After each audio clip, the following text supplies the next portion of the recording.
Bihar assembly ఎన్నికల సమరం ఆఖరి అంకానికి చేరుకుంది. తుది దశలో భాగంగా గురువారం 57 నియోజకవర్గాల్లో పోలింగ్ జరగనుండగా 827 మంది అభ్యర్థులు బరిలో ఉన్నారు. ఎన్డీఏ మహాకూటమి మధ్య హోరాహోరీ పోరు నెలకొనగా సీమాంచల్ ప్రాంతంలో మజ్లిస్ పార్టీ ఉనికిని చాటుకోవాలని ప్రయత్నిస్తోంది. పోలింగ్ సమయంలో ఎలాంటి అవాంఛనీయ ఘటనలు చోటు చేసుకోకుండా ఎన్నికల సంఘం కట్టుదిట్టమైన భద్రతా ఏర్పాట్లు చేసింది. దేశవ్యాప్తంగా అమితాసక్తి రేకెత్తించిన బీహార్ అసెంబ్లీ ఎన్నికల తుదిఘట్టానికి రంగం సిద్ధమైంది. ఆఖరి దశలో భాగంగా గురువారం 57 నియోజకవర్గాల్లో పోలింగ్ నిర్వహించేందుకు ఎన్నికల సంఘం అన్ని ఏర్పాట్లు చేసింది. ఇందులో బంగాల్ సరిహద్దు కలిగిన సీమాంచల్ ప్రాంతంలోని 24 స్థానాలు కూడా ఉన్నాయి. 58 మంది మహిళలు సహా మొత్తం 827 మంది అభ్యర్థులు బరిలో ఉండగా 1,55,43,594 మంది ఓటర్లు వీరి భవితవ్యాన్ని నిర్దేశించనున్నారు.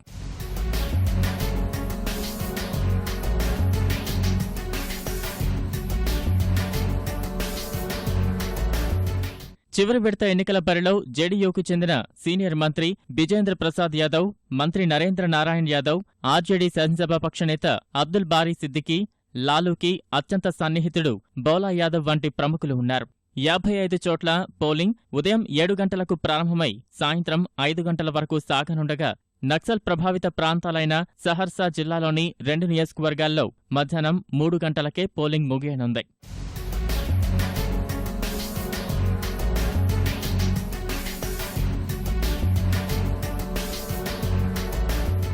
తొలి 4 దశల్లో మాదిరిగానే ఆఖరి దశలో కూడా ఎన్డీఏ లౌకిక మహాకూటమి మధ్య హోరాహోరీ పోరు నెలకొంది.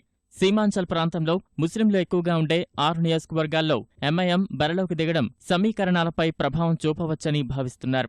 మజ్లిస్ పార్టీ పోటీ చేయడం వల్ల ముస్లిం ఓట్లలో చీలిక వచ్చి అది తమకు మేలు చేస్తుందని ఎన్డీఏ నేతలు భావిస్తున్నారు.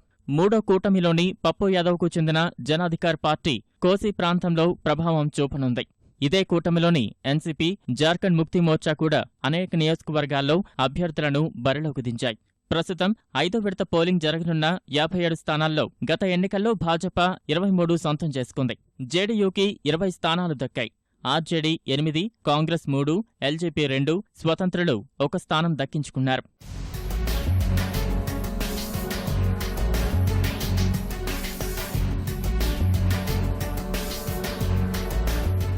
ప్రస్తుతం ఎన్డీఏ కూటమిలో భాజపా 38 స్థానాల్లో, ఎల్జేపీ 11, ఆర్ఎల్ఎస్పీ 5, హిందుస్థానీ అవామీ మోర్చా 3 స్థానాల్లో బరిలో ఉన్నాయి.